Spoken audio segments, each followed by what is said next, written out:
Man, it sounds so sick today.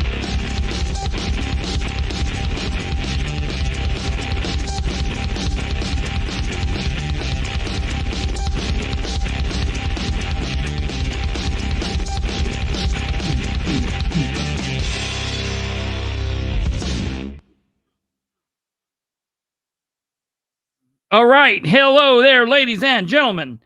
This is the Political Spotlight, episode 43. And I'm letting my grandparents know, do you see me? I am on. Pink hair, or pink shirt, hair slicked back.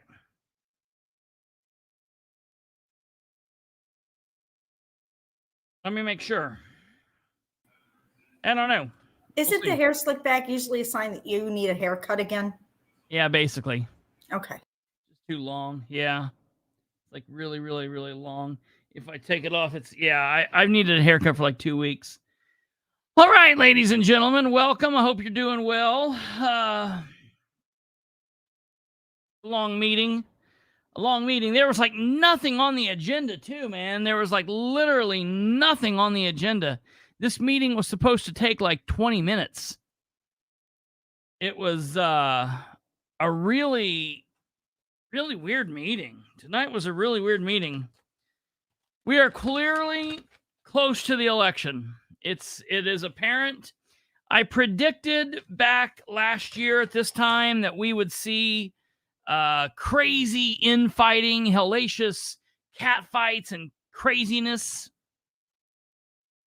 occurring within the political figures in Muncie and Delaware County, and the candidates would be just completely off their nut. And that's not really happened. That has not really happened, but the air is still thick. People are still crazy. The feeling is still nasty. Like nothing really is going on too horribly bad. But I feel like everybody, I literally read someone say, I can't wait till the election is over. The elections are over. The elections are over. The elections will never be over. When this election is over, we immediately go into next year's election. And if you think this municipal election is bad, wait until next year's election. They're already doing next year's election. It's a presidential election. Then we get a year off, 1 year off, and then it immediately goes into the next election. And then we've got 3 years worth of elections. Election, election, election. Bam, bam, bam. We only get 1 year off. For a lot of you that are new to me, for a lot of you that have literally just been watching me since last October when we merged on to the Bastards and I came onto YouTube, for those of you that are new to me, you know that the very first year I started broadcasting, I've been politically active forever, but the very first year I started broadcasting was the year before a presidential election. And it was in a year that I came off of having a race where I was running and a fight had started in Winchester. And so I had a lot to talk about. Well, my wife at the time, an ex-wife now, said, Well, now that's over. You know, you don't have anything to talk about. And I like literally freaked out. I literally freaked out. I was like, I don't know what I'm going to have to talk about. And as soon as I said that, like crap just started pouring into my lap. Just one thing and the next thing and the next thing. Well, then I quickly learned that I was like, oh, okay, this is just how it is. This is just how it always is. It's just something that's going to happen. Hey, if you're watching me, please do us a favor. Hit that like button. Go down there and take your little stylus and like you push those chads. Ping, pick that thumb off and push it in, but make sure you push hard and make sure that your selection, it's more like a Scantron. Push it hard, circle it, make sure your circle is complete. What they used to say, use the number 2 pencil and make sure you're complete the circle. Well, I used to know what it was. They used to have a specific thing that they would say. Say it. Make sure you're using a number 2 pencil and make sure that you fill in the circle completely. There was more to it. I thought that something about something in dark. God, I'll have to Google it. I know. There's some kind of really weird. Told that we needed to push hard on the pencil just to fill in the damn circle completely. Make your mark heavy and dark. Maybe it's because I'm older than you. No. Make your mark heavy and dark and complete the circle. That's what they said. Make your mark heavy and dark. That's I knew it was a rhyme. I knew it was rhyme there. I was going to say I knew that there was a nostalgia Reddit or something where I'd be able to go and find it, but it came to me. So yeah. Do you feel better now? Yeah, I do. Thank you, and thank you for making me feel old. Yeah, thanks. Hit that thumb. Give us a subscription if you haven't already. Hit that bell, and please be sure to communicate with us over on the side. We are a very interactive show, and we like to communicate with you. If you're watching live, communicate over in the live chat. If you're watching on repeat, comment down below in the comment box, and we will get back with you. Okay. So, back to the story. Then, after that presidential election, I thought we had one more round. I thought we had another count. I thought it went city, presidential, county, and state. But instead, it goes county, state, some federal, municipal, presidential, other federal offices, other state offices, and other county offices. And then we have a year off.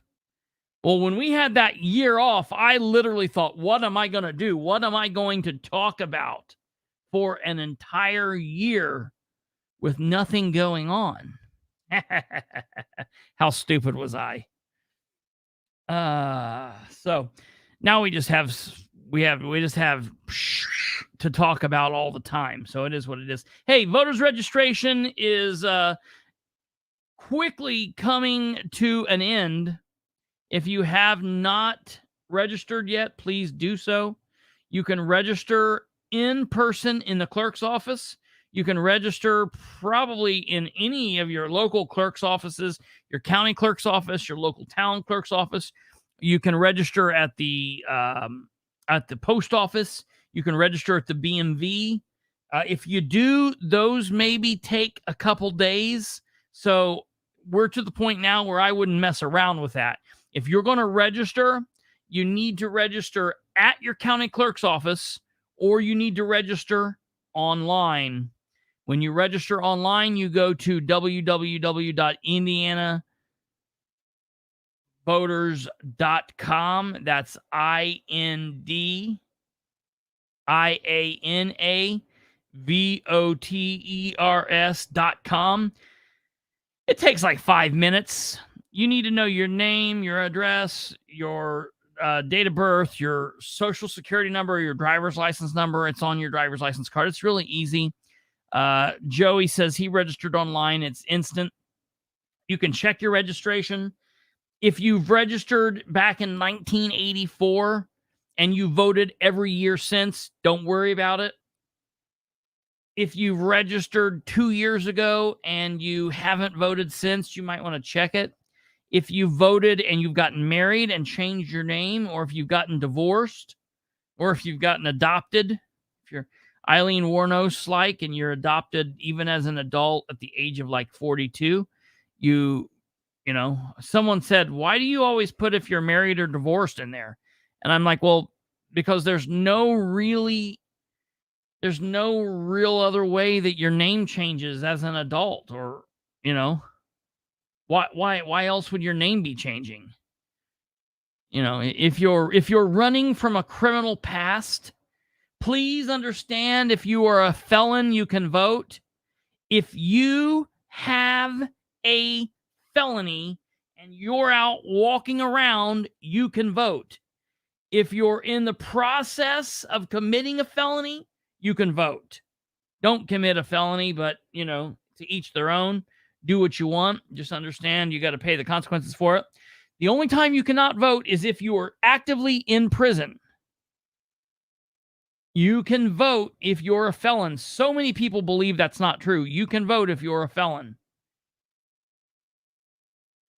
So please register, check your registration. If you live in the state of Indiana, it's easy. Just check it. Just go there, indianavoters.com. Probably the end of the week, we will do a quick run through, and I'll show you how to do it. We'll go through the process, and I will show you what it looks like and how to go through and do all of that. So we'll do that. Also, I received a question last night from a person who said, who sent me the following question. And I'm going to read this question out loud to you all now. This question says, hey, how can I go about requesting spending records from the city? I figured I'd ask you first, laugh face.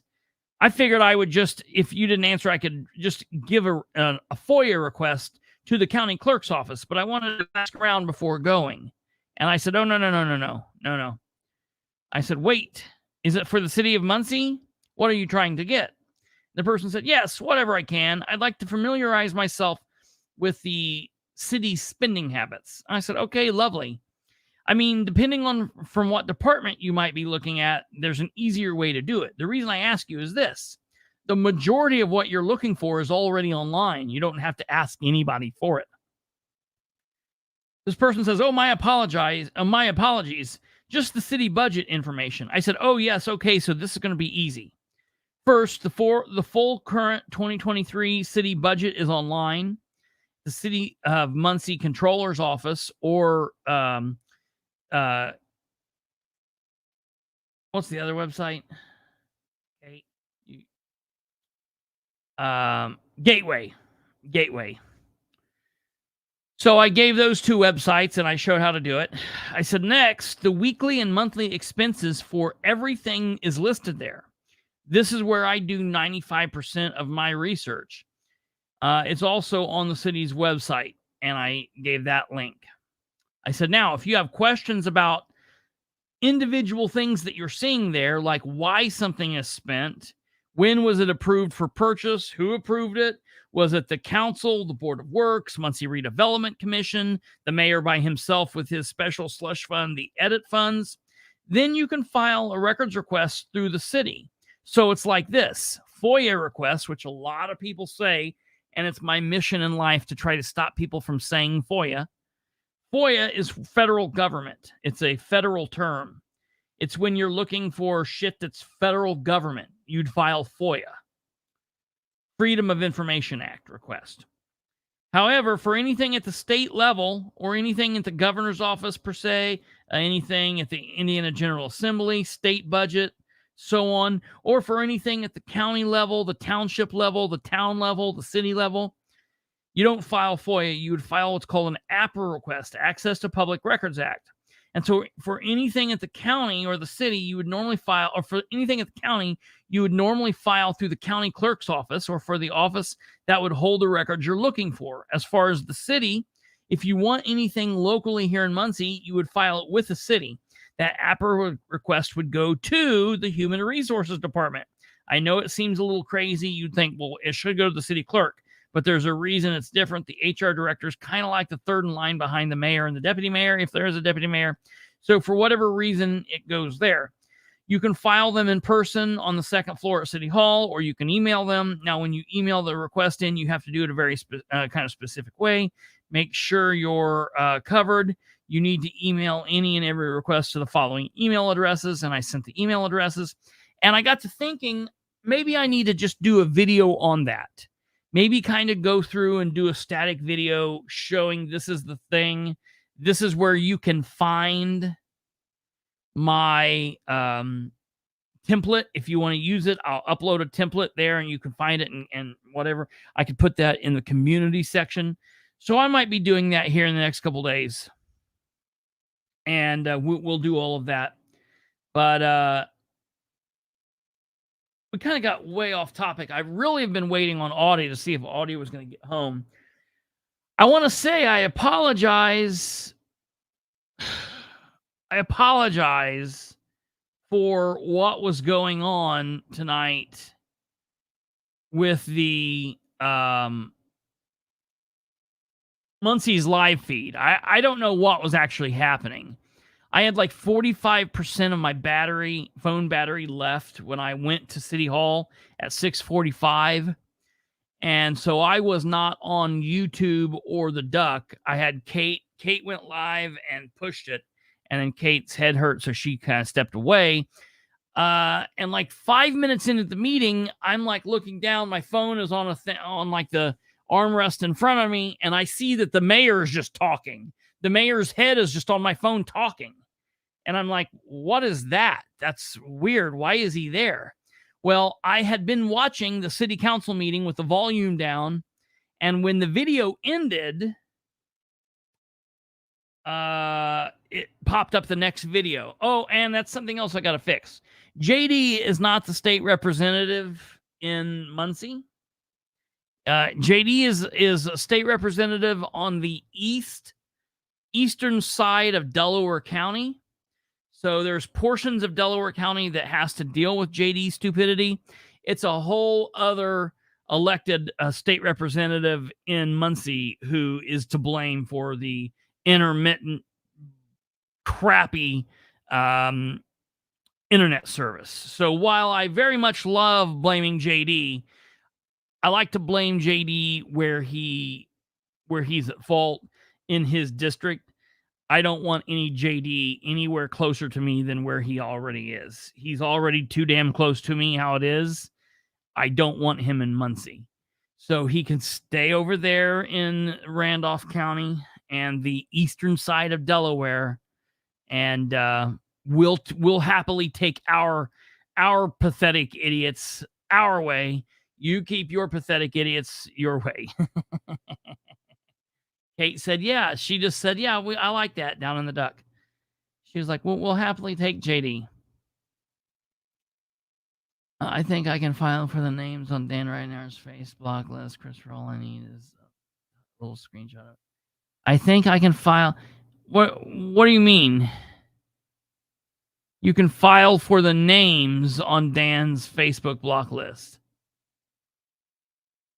All you need is the screenshot of what?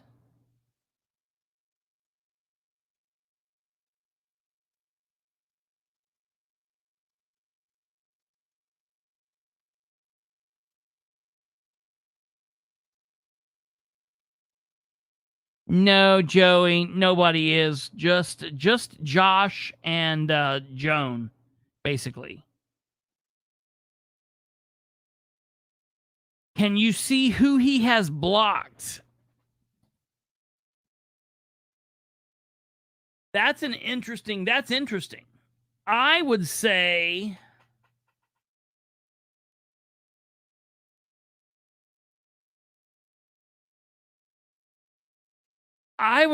that you should be able to, because he is an elected official.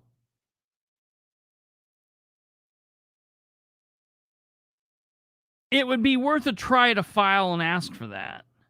It would definitely be worth asking him, hey, why am I blocked? Hey, I'm blocked by the Star Press. Back up. Listen to this. This is insane. I got to tell you the story. Sorry here, Stumblefoot. While I try my best to proclaim that I am not narcissistic, let me stop talking about you for a moment and talk all about me. I know you've got a problem. No, son. Dude, I want to help you with that. I would say ask for it. Ask him for that. I think it's bullcrap. And I definitely think that you should have a right to get that. Now, I tend to be a little bit extreme and obnoxious with it, where I try to mix extreme and obnoxious together. I tried to be a little obnoxiously extreme, where the public access counselor tends to be a little bit more not politically conservative, but conservative in his approach to what he says is okay or not. But yeah, I think you should be able to do that. Now, that made me think. Today, someone shared a forum that the Star Press put on between really weird people. Somebody that is a doctor. That kind of was strange. Someone that worked with youth in the industrial and Whiteley neighborhoods. So that made sense.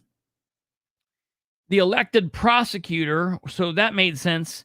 And then the editor of the newspaper. It was really weird. And they sent me the link, and I could see the link, and I tried to click on the link, and it kept taking me to a page that said, it kept saying, well, let me tell you exactly what it said here. It said, content isn't available at the moment. When this happens, it usually is because the owner only shared it with a small group of people or changed who can see it, or it's been deleted. And I clicked on it like 6 more times, like a weirdo. The article is called Battle Against Gun Violence in Muncie, Fought by Neighborhoods and Law Enforcement by David Pinnicuff. So I click on it again, and I get the site where it doesn't let me see it. So finally I say, okay, enough of this. I go to Facebook and I search the THE space star STAR space press PRESS. Enter. No Star Press. And I'm like, what in the world? So I come all the way off of all of that, and I Google the Star Press. The Star Press newspaper pulls up. I can see the newspaper. I then Google the Star Press and Facebook. I see they have a Facebook page. I click on the Facebook page, and it says, we're sorry, but the information, blah, blah, blah, blah. And I'm like, no. So I'm blocked by our newspaper. So I sent this email to the editor of the newspaper. I said, Facebook, help. Sent 10/2/23 KH Bilbrey. Hello. I'm not sure who I'm addressing this to. If someone could reply and let me know who I am emailing, that would be great. Honestly, I would prefer to talk with someone on the phone if possible. And if you're willing to do that, my number is 765-546. Oh, yeah. I started to just tell you all my number. You're free to call me between 6 a.m. and 10 p.m. Monday through Saturday. This morning, Monday, October 2nd, 2023, I read the Star Press article titled Battle Against Gun Violence in Muncie, Fought by Neighborhoods and Law Enforcement by David Pinnicuff. Here's the link to the article. I saw that there was a Facebook link, and I attempted to click on said link, and I was unable to find the page. It kept saying that it was a non-working link, and it kept taking me to a page that said, This content isn't available at the moment. When this happens, it's usually because the owner only shared it with a small group of people or changed who can see it, or it's been deleted. I did not understand why it would continue to do that. And then I just tried going to the Star Press Facebook page. When I did that, I noticed that you guys, for some unknown nonsensical reason, have blocked me from the Facebook page connected to the local paper in my home community. I want to know why. I want to know who made that decision and when that decision was made. I have never made a violent or vulgar comment of any kind on any post or any content on your page. Would I have questioned you guys? Certainly. But look, if you guys can't face criticism and or a little bit of blowback for what you do or don't do, then you guys are in the wrong business in the wrong town. I want to be unblocked from this page, and I want someone to tell me why I was blocked and who made that call. This is absolutely absurd. I mean, I have access to it through a secondary account, but there is no reason I should not be able to access this, access to the paper's Facebook page from my actual account and be able to engage with my fellow citizens in my home community. I am anxiously awaiting a reply, and again, I would prefer it to be a phone call, but an email will work. Let me know. Time is of the essence. And so I'm waiting on a response.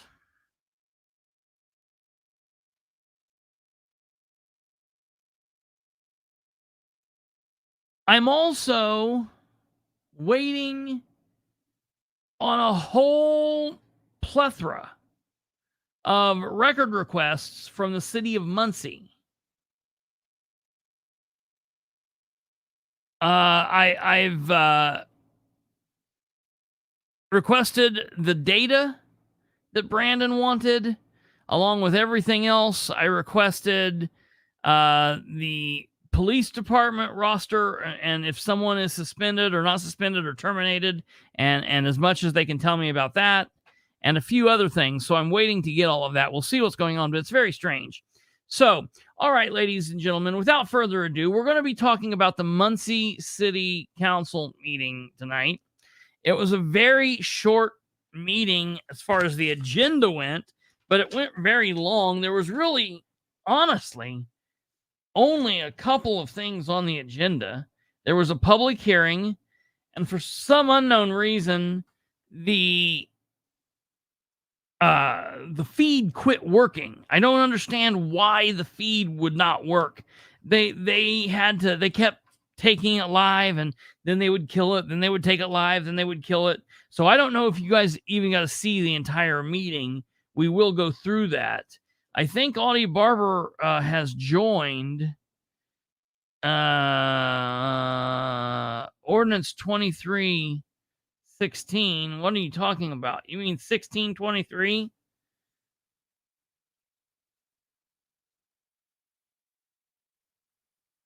What about it? The ordinance to amend the City of Muncie's comprehensive zoning ordinance from R4 residence zone to the R4A residence zone. Oh, we're going to talk about that. We're going to talk about that big time, Charlize. Stand by. Well, where did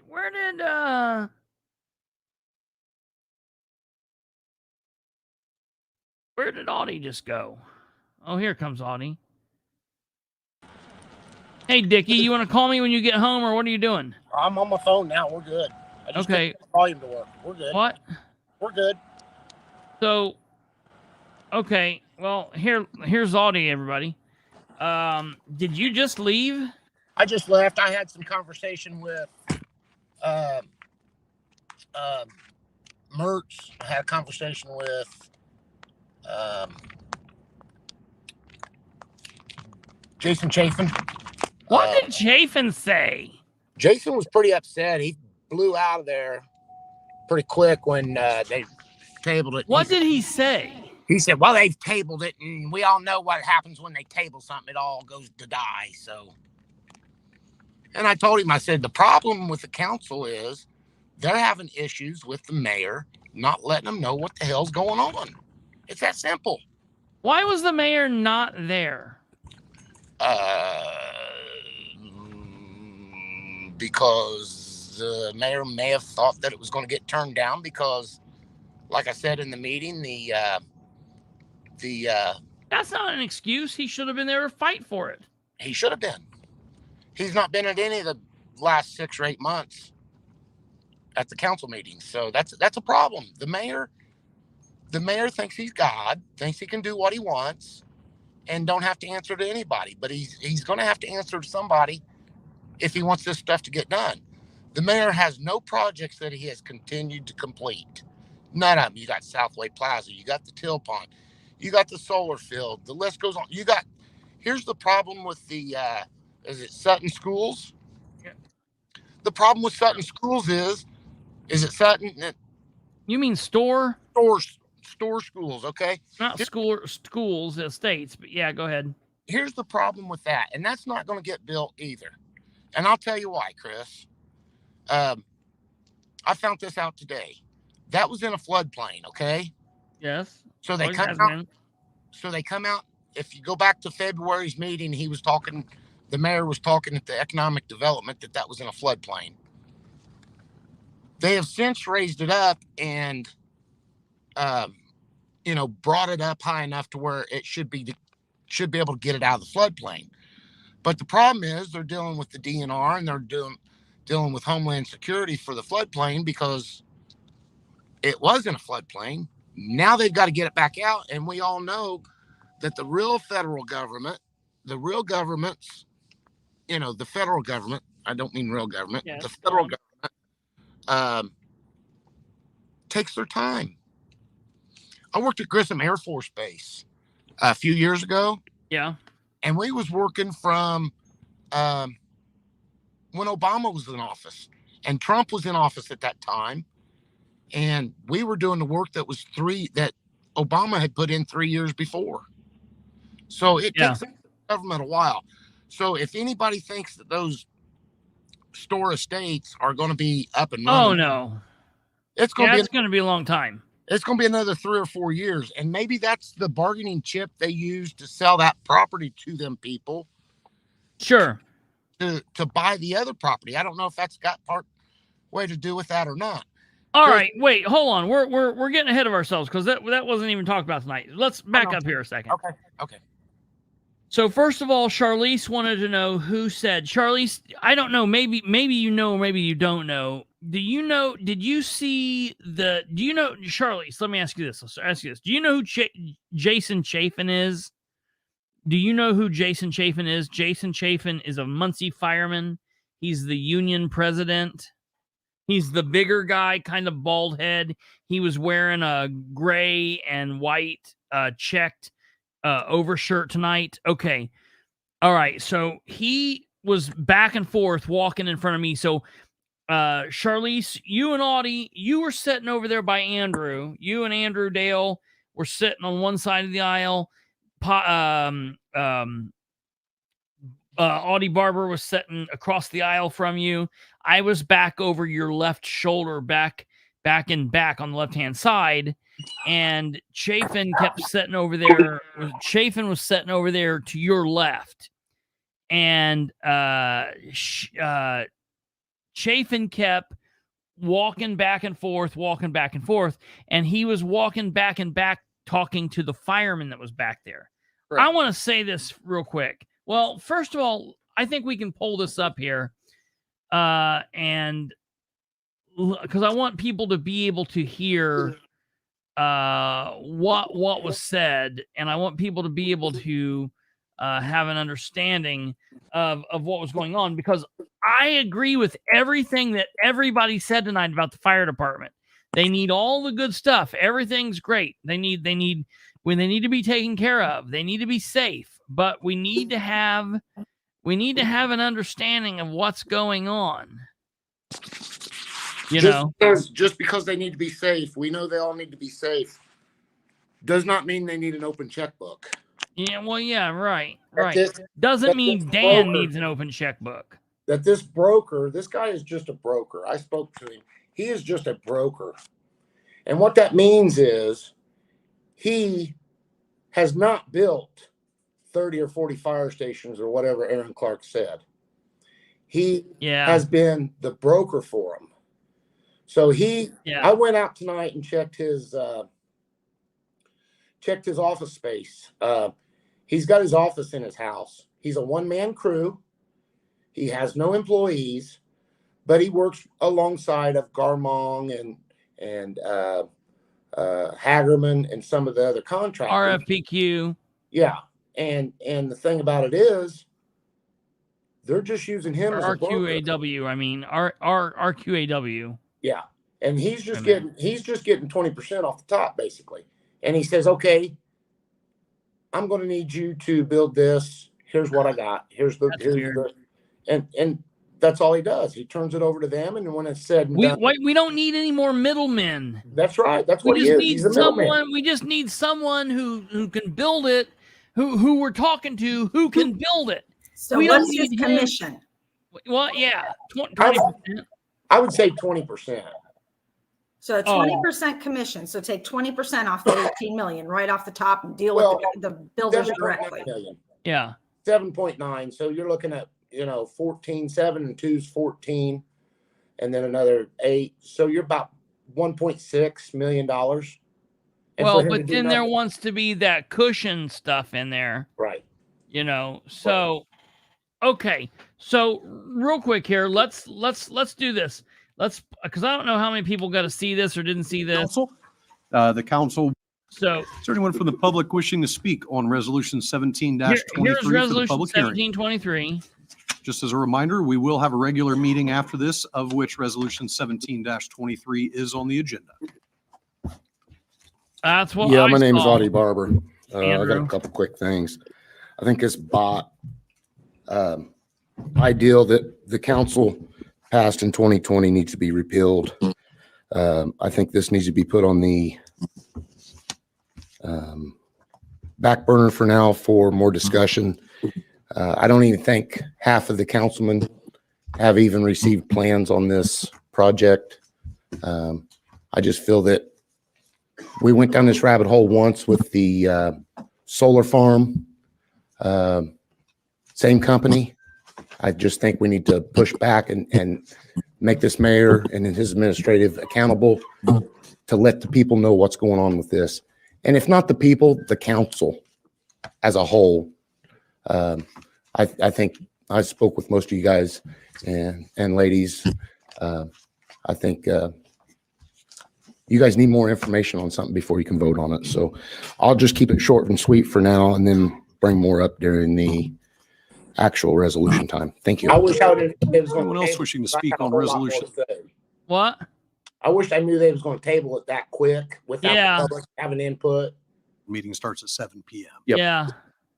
So, I would have said more on it at that meeting, but, I thought they was going to give us time to speak on it during the. Yeah, that was weird. I mean, look, I'm glad they did what they did, I guess. Yes. So, okay, here's this idiot. My name is Christopher Bilbrey. I would just like to remind you that 5 of the 4 of you have been caucused by party rather than elected by the people. And so therefore, with the fact that we are just 36 days away from an election, I would ask that you greatly consider tabling this evening and letting the election take its course, and then the administration, whoever is in the administration and whoever's on the council after that period, can bring this back. This is something that we've been talking about for several years. I don't understand what another 2 months is going to make a difference. I support the fire department greatly. I want the fire department to have adequate and safe conditions to live and to work in, but I don't know that 2 months is going to make a difference one way or another. I also would like you guys to consider, this is the second issue that has come before the council relating to the build, operate, transfer. When this came before the council in June and July of 2020, I came before the council and asked you guys to not move ahead with the bot. I would ask that you consider, after your consideration on this, I would ask one of you to maybe consider rescinding that bot ordinance. I think all it's been used it's only been used to kind of obfuscate the council and to run around you guys. So, and I was looking to see if the mayor was here. Of course, the And he mayor was wasn't. not.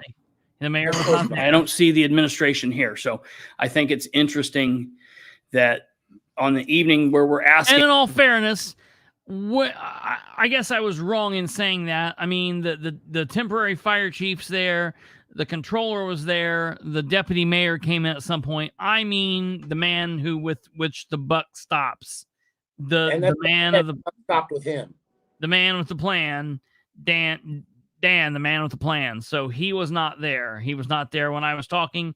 He was not there the whole rest of the night. Like Charlize said, why was he not there if this was his thing to push for? Why was he not there? This to happen this quick, close to the election, I think it's telling that they're not even here, that the mayor's not here to talk about this. So thank you very much. Chris. Is there anyone else wishing to speak Yeah. on resolution 17-23? Yep. One thing, when they brought up resolutions or the ordinances to change the zoning for them houses, Rose Selvey made a really good statement. Okay. And what she said was, you can go back and look. She says, you haven't came prepared. You haven't showed us nothing that we can use to make our decisions on. Then she goes on and says, making decisions in the air. She said, it's hard for us to make decisions in the air. But yet she went ahead and voted on this resolution, not to table it because the other council members didn't have paperwork on it or design or anything. I'm gonna have to talk to her. I'm gonna have to talk to her about that, because I gotta say out there in the world, Ro, you broke my heart tonight, Ro. You did. I think you voted the wrong way.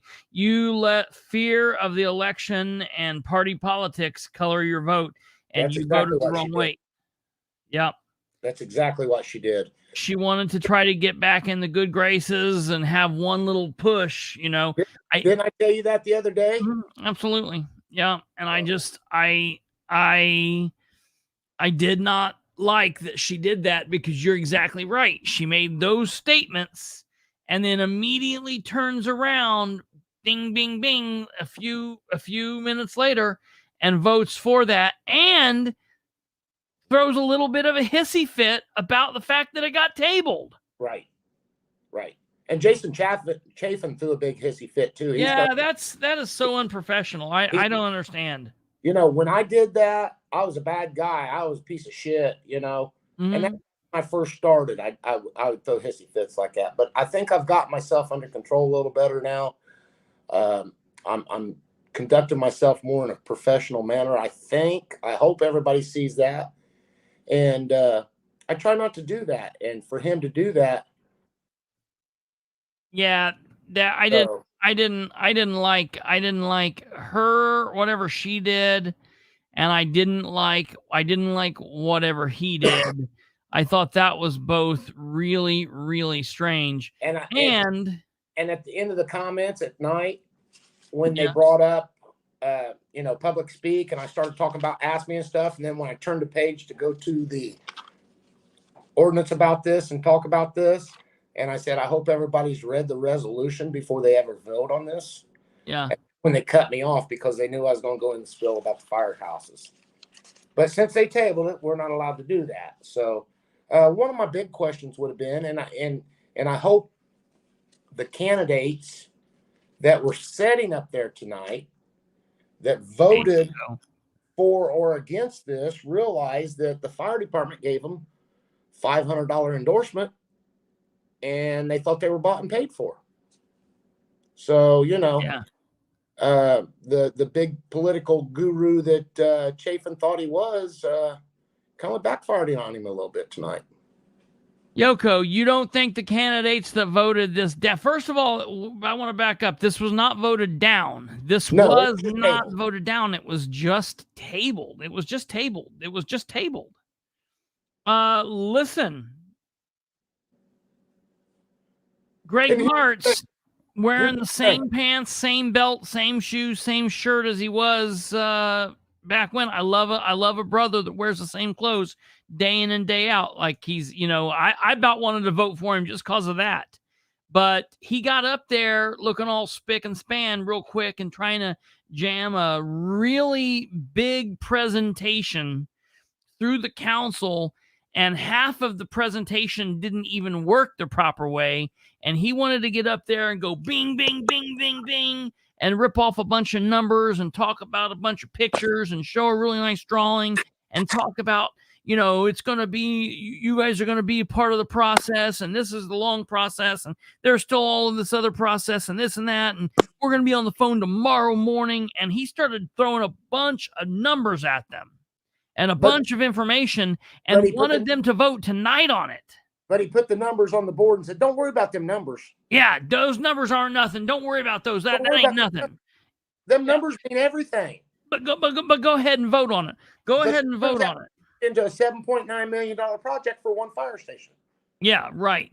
So no, I think Troy Ingram said it. Troy Ingram and Roger Overby. If Roger Overby would have cut his speech by about 3 minutes, he would have had the best speech of the night. Roger Overby said it, and Troy Ingram. I think Roger Overby laid a lot of great information out there. And I respect what Roger's done, and I respect what Roger said, and I appreciated his speech. And I feel like Troy then summed it up. Troy said, I want to do my own work into this. I want to go look, and I want to talk to these people, and I want to get this information. And Troy made the right decision when he said that about the ordinance things. And I don't want to just take the Nora Powell's words for it. I want to do my own research. And here's the thing, Chris. Troy Ingram will do the work. Mm-hmm. He will do the work, knowing he's only got 2 council meetings left. Yeah. He will continue to do the work on this. Yeah. He won't be a lame duck. Well, you know what I'm saying. Yeah. He will do the work on this and find an answer for it. Yeah. And that's why I respect Troy Ingram. Yeah. What's the deal with those gables and the stone arches? And I mean, that looked like a really nice place that, I want to move into.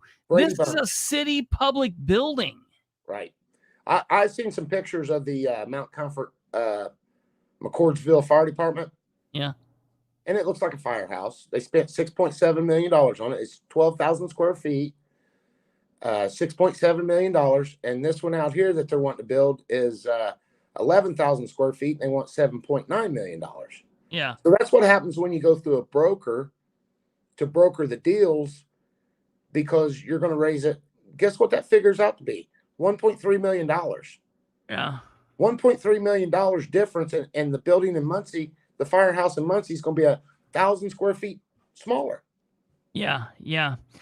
Like Jackie said, tabled and referred to the Public Works, which is a committee chaired by Roger, and Aaron.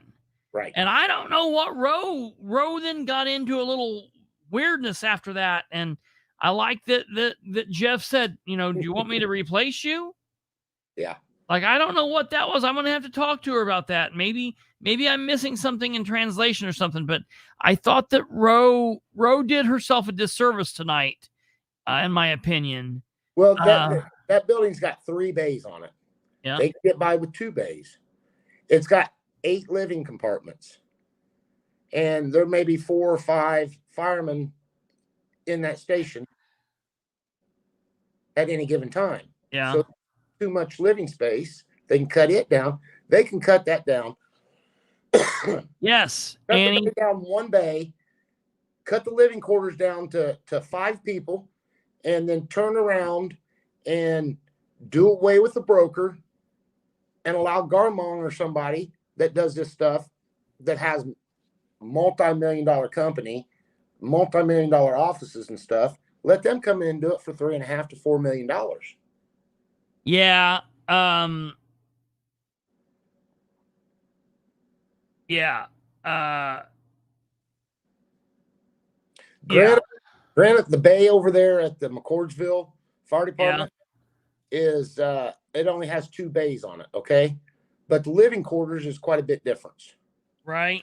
So and the thing about their living quarters, they've got a state-of-the-art workout facility that they share with the police department.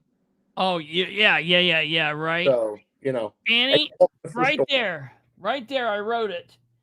That was going to be my question when I was up to plate again. I was going to ask, who is on the building committee? I had not heard about this. They said, I took pictures of the things I took down. We've been dealing with this since March of 2021. I got a phone call last night after Audie and I were live. I got or not a phone call, it was a text from a source from within inside the fire department that said, hey, this is a done deal. The fire department's already been working on this for 2.5 years. We've been working on this since February, March of 2021. And I was like, well, I think that there's at least 6 votes to table, because I really thought that Roe was going to table. Right. I really thought that Roe was going to table that. And so, I really feel disappointed by what she did there. Real quick, Darla Barber said that she's on the city page counting up all of the stupid ass smiley face reactions by Troy Tackett. My God. Hey, don't count the couple that are on there by me. I want to point this out to everybody here real quick. We had this fight at one point in the meeting, and I know it's kind of hard for everyone to see, so I'll read this to you. Read it to me. I want to hear it. It was when the council was talking about whether or not they were going to table whether they were going to move the meeting in November or not, because the first Monday in November happens to fall the night before the election. And all the politicians sitting on the table up there, up the bench up there, they have to get out and put their signs out, because we can't start putting them out till after 5 o'clock. It's really hard.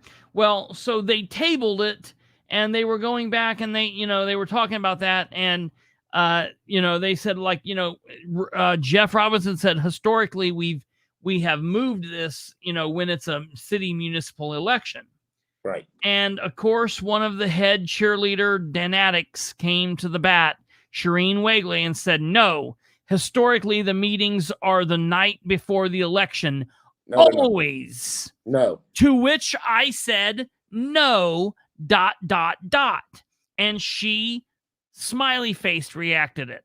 So I was sitting there while I didn't have anything else to do, and I happened to go back through and go on the City of Muncie's website, and I went to the minutes, and I happened to go to the November meetings that occurred. Okay, so the meetings being moved this year. I went to the November meeting in 2019, the November meeting in 2015, the November meeting in 2011, the November meeting in 2007, the November meeting in 2003, and then the November meeting in 1999. And here's what the results are. In 2023, we're moving it. In 2019, we moved it. In 2011, we moved it. And 2003, we moved it. In 2015, they did not move it, but there were no contested races in 2015. All right. In 2007, they did not move it, but that was McShirley. So who knows what was going on. Right. And in 99, the minutes don't exist because it only goes back to 2000. So And here's the thing. If you go back and look for the primaries in the election years for the municipal, they moved those also. Yes, they did. And what I would assume is they probably moved those during the same years, 23, 19, 11, 03. And Right. so all I'm saying is the majority of the meetings, Shireen Wegley, they did move those. So I went on there and I said, Shireen Wegley, are you kidding? Go look at them in the minutes. They can be found on your works website. 2023, 2019, 2011, and 03, they moved the meetings until after the election. Yes. In 15 and 07, they didn't. The minutes on the city's website only goes back to 2000, so I can't see what happened in 1999 or further. But I say that if that makes your claim look a little off. And she, happy smiley face, reacted to it. I'm like, you guys are idiots. Yeah. Charlize was talking about the street department. She asked a question about the street department. Charlize, I'll send you something here in a few minutes through Messenger that one of the gentlemen that has resigned from the street department posted on his Facebook page. Okay. Yeah. So Annie, basically the build, operate, transfer, essentially it just, basically it's to me, it's not to be used for something that's going to be strictly county or city or government property. If you're talking, like, you would never do a BOT, in my opinion, on a city hall. You would never do it on a police department. It doesn't make sense to do it on a fire department. To me, it didn't make sense to do it with the solar project. I never understood that. Right. If the city of Muncie is putting it forward and paying for it and is on the hook for it and is supposed to be getting the revenue from it, then just pay someone to build the damn thing and leave it to us. I don't understand. Rick Yinser got up and talked about that a little bit, and I really appreciate what Rick said. And of course, all of the Dan fans got up and clowned on him, but he was at himself and he made really good points, and they don't like to hear that. Well, the bot allows them to use a broker to funnel money to whatever they want. It allows them to run around the council. Right. It allows them to be this far. They're 2.5 years in on this process, and the council was supposed to vote on it tonight, and there were multiple council members there that did not have any information on this. Joey, how that works is what would happen would be that that Mr. Mertz would find somebody to finance it for him. He would get it built, hire the contractors, come in and build it and stuff. And then when it's all said and done, the city would cut him a check and they would end up paying for the building, and he would disperse the money out. And if you look up the GM redevelopment or whatever developer, it'll explain it a little bit in there, because he's got a job going on in Fort Wayne. He's got one going on here and there, and he does cut a lot of checks. He does receive a lot of checks, millions of dollars worth of checks, but then he's got to turn around and pay. He's the broker, so he's got to pay the contractors. Here's the bottom line. Aaron Clark's probably not a bad guy. I honestly don't know anything about him. I don't think he's a bad guy. I don't think his heart is into the council.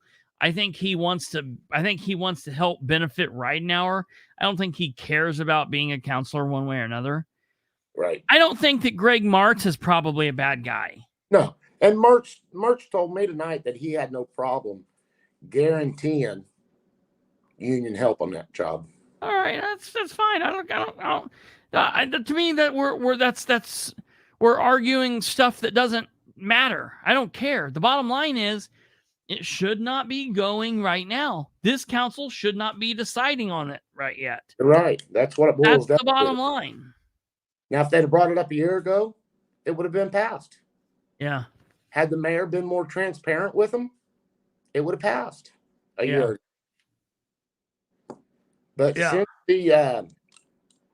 since he was turned down on the solar farm, and since he was turned down at first on the $3.5 million bond, and then they reopened it and revoted, and Jeff went ahead and gave him the $3.5 million bond, the mayor hasn't really been showing up to the council meetings. That $3.5 million bond, some of that money was for Southway Plaza.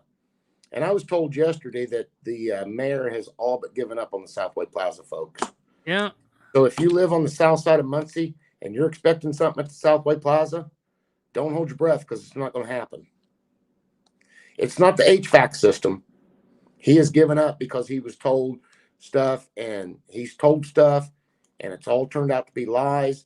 The people that own it the people he said owns it don't even own it. So. Okay. Yeah. Let's look at this.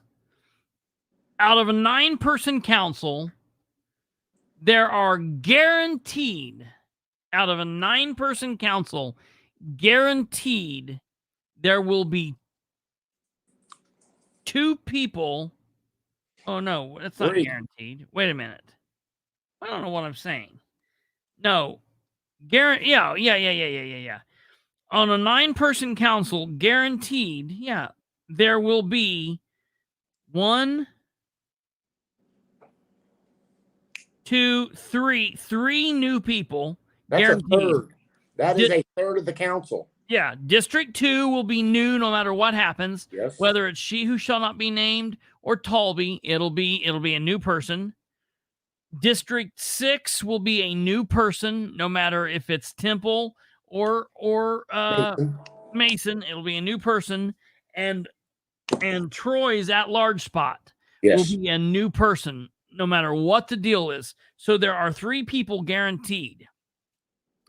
District 1 has a really strong possibility of being a new council member. All right, so let's mark that down. All right, District 1. Okay. District 4. Okay. District 3. Don't forget 3. Yeah, District 3. District 3 should be Brandon Garrett, pretty easy. District 3 will more than likely be okay. We'll be same. So we're not going to say him. Keep him off. Okay. I'm just looking at new council members. Okay. District 4. I mean, hell, Brad's a new council member now. Yeah, so he's been 2 months. He's only been there 2 months, so it's going to be basically new no matter what goes either way. But Sarah Gullion has a really strong way, so we'll make that as a 0.5. Okay, all right. 5. That's a toss up. I think Jerry Dishman's got a really good chance, but Andrew Pop's really been working. He's got an uphill battle, I think, in my opinion, but he's pumping it out. So that's a toss up. I'm going to call that a toss up. What's that dog? Was that a dog? Yeah, that was. Yeah. Okay. You got your pipe in? No. Okay, I thought you doing all shit. And then you got the 2 other council.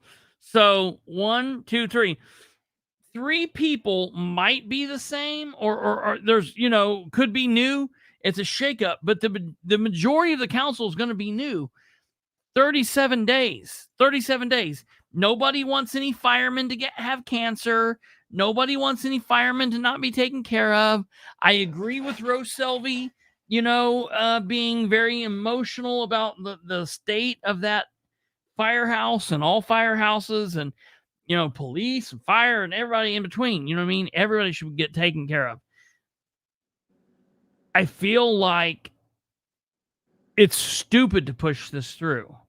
Chris, the problem with the sewer in the basement of Firehouse 6, a few years ago, Muncie Sanitary District, Sanitary District. I gotta get him. Wait, hold on, pause. What did Deegan say to you? Annie said that a couple times. Deegan said that social worker will not be part of the police department, will not have arrest powers or none of that. So it's just a 2-year thing until they can figure out how to fund it. That's weird. Yeah. So they won't have no arrest powers. They won't have a badge. They won't be in the union. They will just be a social worker. I don't like that. I would rather have a social worker, bring a social worker on to be a social worker and make them a cop. Right. Right. Rather than just have somebody that's going to, have to hold a clipboard up to stop a bullet. In themselves, right, yeah. But back to the Station 6. Yeah, a few years ago, the Muncie Sanitary District came in and done some sewer repairs through that area. Mm-hmm. And they cut the sewer line going to fire station number 6. Yeah. That allowed the sewer to back up in there. Yeah. When they fixed it, they did not put a backflow valve in it. And what a backflow valve is, it's when you got a valve. Oh. And when that gets enough pressure behind it, it opens, lets the water through. And then when the water gets through, it closes back. And then if the water backs up here, it will not open this way. It'll only go this way. Okay? Just like, it's similar to the valve on like a chimney or something, Yeah. Okay? But it'll only allow flow going one way. So if they dig down 8 feet there at the basement where the sewer line goes out of the building and put a backflow valve in there, they will stop a lot of the sewer coming back into the building.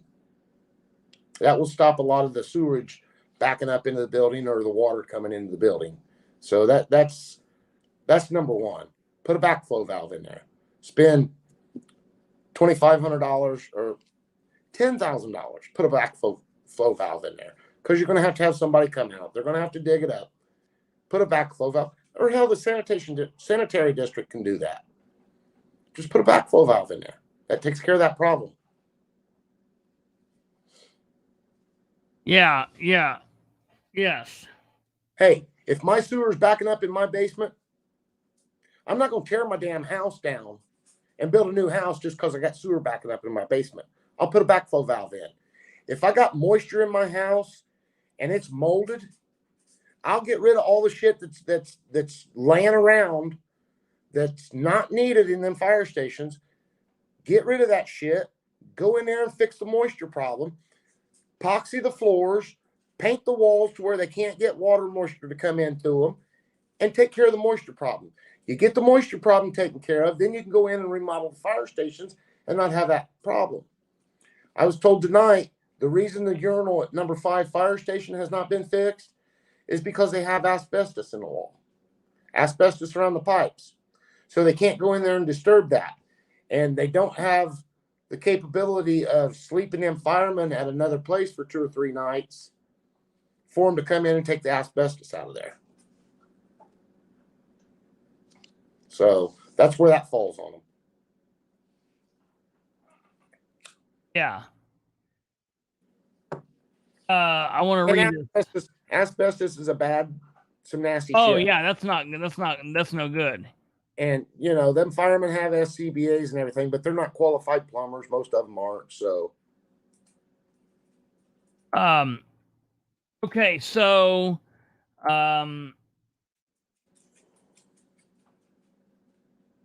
does Andrew Pop have a Jerry Dishman sign on his post? Oh no, maybe not. I'm sorry.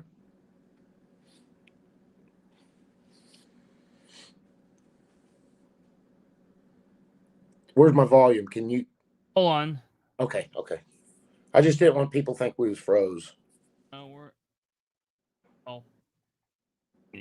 Okay. I was responding to Jason Chafin.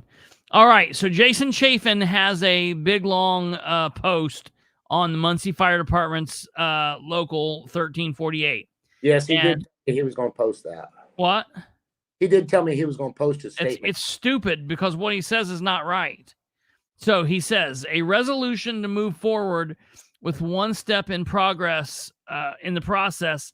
No, see, they're making it seem like this is the very beginning. No. No, they're This is going to give not the the money. very beginning of something that's been going on for 2 years. This was okay and $7.9 million to build this fire station. Yeah, people need to keep that in mind, man.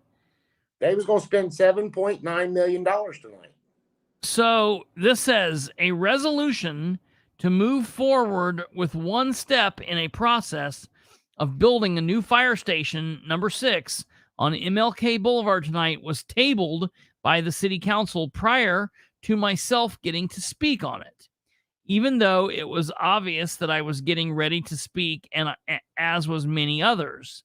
Therefore, here is the typed, sorry it wasn't written for print version of the speech I was going to make. Welcome to political season. I can understand yes, right. What Right Now does has been political the entire 4 years. I can understand tabling it if they believe there were flaws in the resolution. He says ordinance, but it's a resolution. What I don't understand is why they did it when they did it, knowing several people were waiting to speak on it. Tabling it kills further discussion. That's not true. No, Tabling it, he could have spoke at the end of the meeting. Yes. He could, this can be brought back up at any point over the next 6 months. No, Jeff wouldn't let nobody talk about it during public comment. Because I started to bring something up about it, and he shut me off. He said, "Your 3 minutes is done. Thank you, Mr. Barber." Oh, no, he said your 3 minutes were done, but because I was going on to that resolution, because I had made a statement. I hope you guys have read that resolution all the way through and realized what it says, and that's when he cut me off. And then when Andrew Pop got up there, Andrew Pop started talking about the fire department too, and Jeff cut him off and says, according to the rules and regulations, once it is tabled, there's to be no discussion about it, and it's got to go to the committee. Oh, no, that's bullshit. That's bullshit. And I mean, is that I what left. he said? Is that what I'm sure? No. He might. I don't know. I left because I wasn't going to talk. I didn't hear Andrew talk. That might very well have happened. I'm saying that's bullshit if Jeff did that, because that's fine if he doesn't want to talk about it and the council's not going to talk about it, but he can't stop. He can't stop any citizen from getting up and talking about it. But that's stupid. He wanted him to go to the. That's fine. They can go works. wherever, but that's a public meeting, and cannot do that. So that makes me that Andrew said that's not exactly what happened. So I'll have to go back. I'll have to go back and watch it. I left so I could get home. Andrew, what happened? What? Okay. He said parliamentary procedure. Yes, exactly. Okay, that's fine. That's fine, but a citizen can speak about it. A citizen can speak on it. So I don't care what, I mean, that's stupid. I don't know. Well, Jeff said there's a rules, probably like. Sure, for them. Procedures that they cannot discuss it at that point. Sure, they didn't need to discuss it, but a citizen can. They cannot stop a citizen from.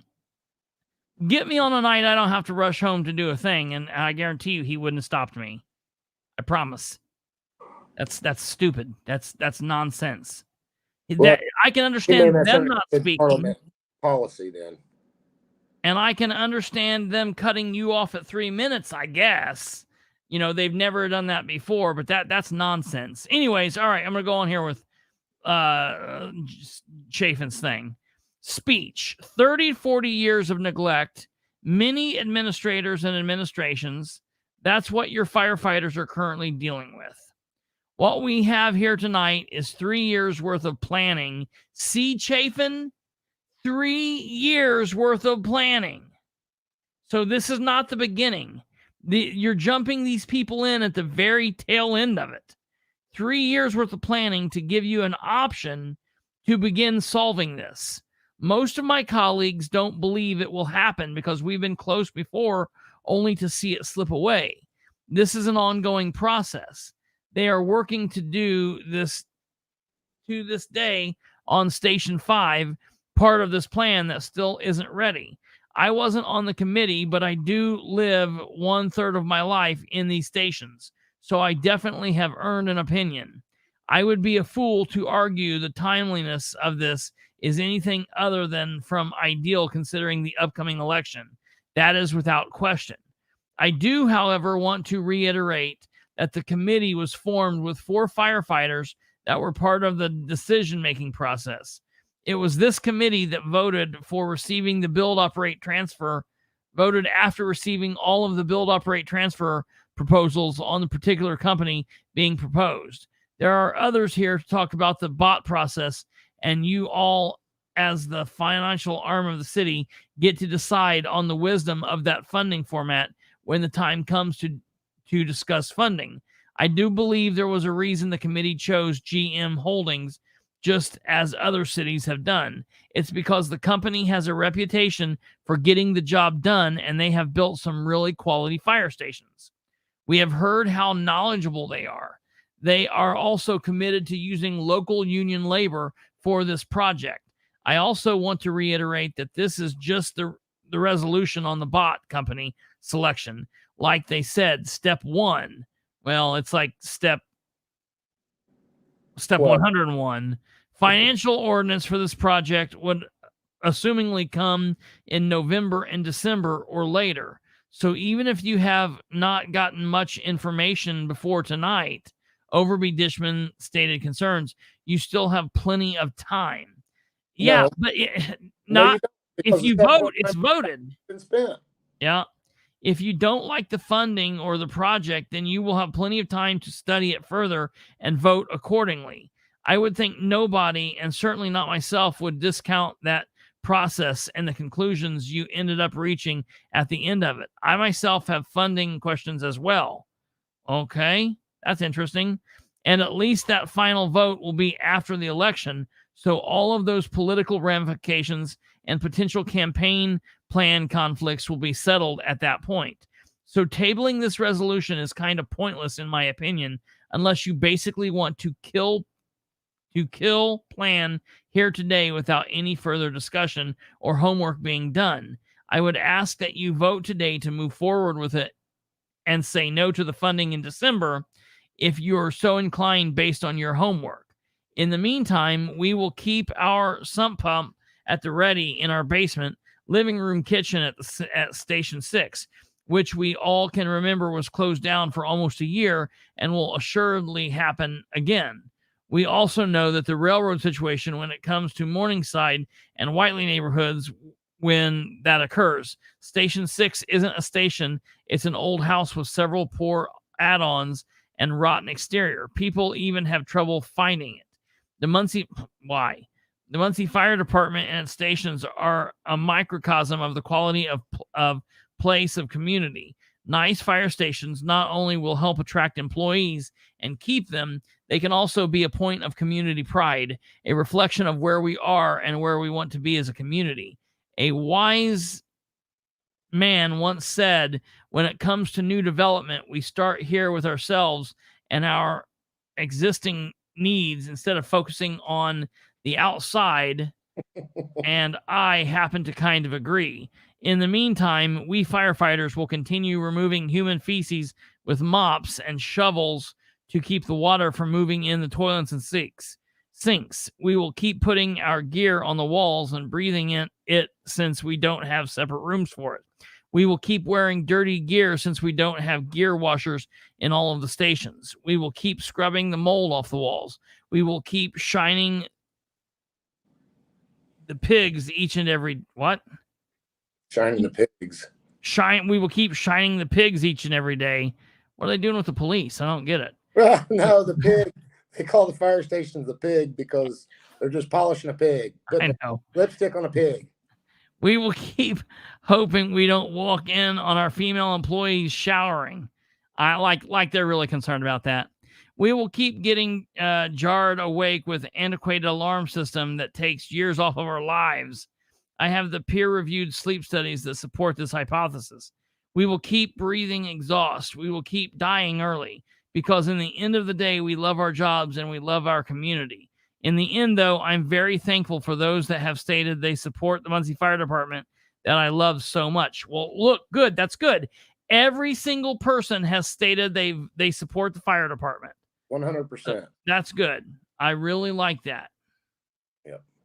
Everyone has stated they support the fire department. And here's And the that thing. makes me happy. And here's the thing he told me tonight. I guess I can repeat it. He told me it. He didn't say not to repeat it. So he Okay. told me that when this started, the mayor told him that he's going to use edit money. And then so on and so forth down the road, then they got to spend $100,000 on it. Now it's requiring the fire department to take $250,000 out of the ambulance fund every year to pay on the new fire station. And no talk about edit money. So he told me the mayor's changed his mind 3 times on this, on how much the fire department was going to pay. So that's, That's weird. Maybe at the end of it, when the project was done, maybe the mayor would have said, "Oh, wait, we're going to get you to pay $1 million of it." Yeah. So, the mayor's lying to them too. Yeah. He said it started out as 3 fire stations. He said, when I come up here tonight, it's only 1 fire station. Who said that? Chafin. See, so they don't even know what's going on. Hell no, they don't. I'm not. That's what I'm saying. This needed to be tabled. That's the bottom line. The mayor told him it was coming out of edit money. 3rd portion of it was coming out of edit money. Then it went to $100,000. Then it went to $250,000 coming out of the fire department's money. So he was told 3 different times, 3 different amounts. And then he said it went from 3 firehouses down to 1 firehouse. Okay, before we move on to the next parts of the meeting, somebody asked you something. Timing issue said, Audie, what department were you talking about people leaving? Street department. So Muncie Street talk department. about that a little bit. Okay. I got a phone call today. I got one too. And they're going to lose 3 people. Yep. 3 CDL drivers. They lost one Friday. Yep. Had been there for, 5 years, whatever. They had another guy last Thursday turn in his 2-week notice. They had another guy turn in his 2-week notice today.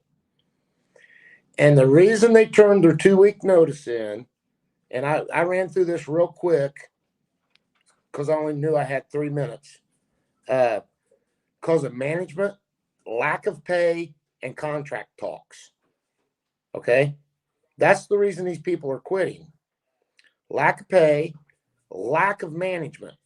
And when I say management, the management is Adam. No, the management is Dan Ridenauer, then Adam, Then Donnie Wright, Donnie Wright. then a guy by the name of Lee something, and then Brian, and then John. They've got 5 working foremans out there if you include Adam. Okay. 5 working foremans.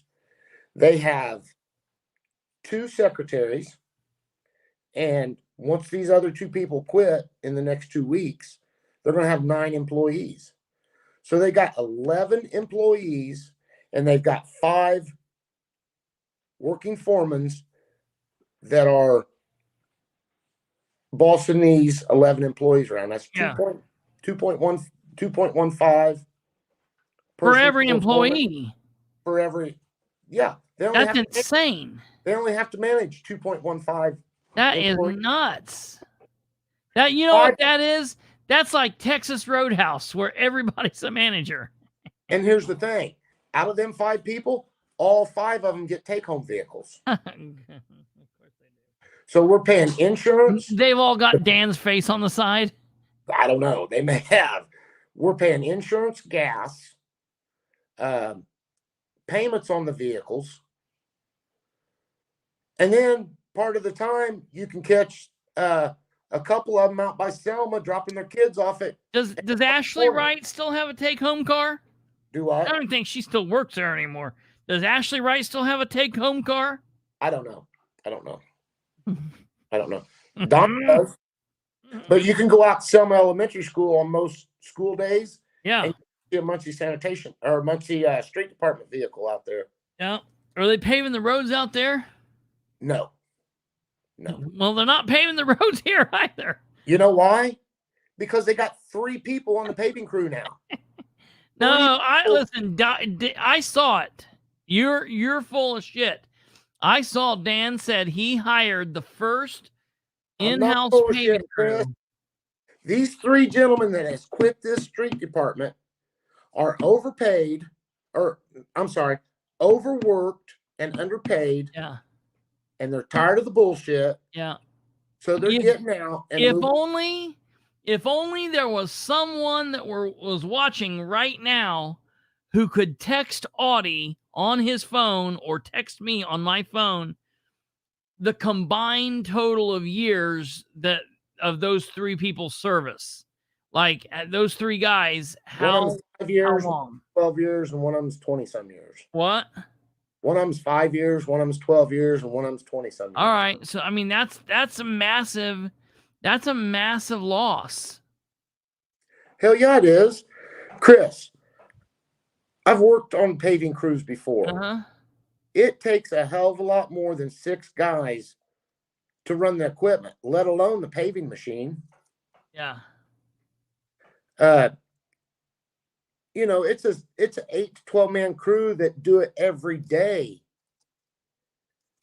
Yeah.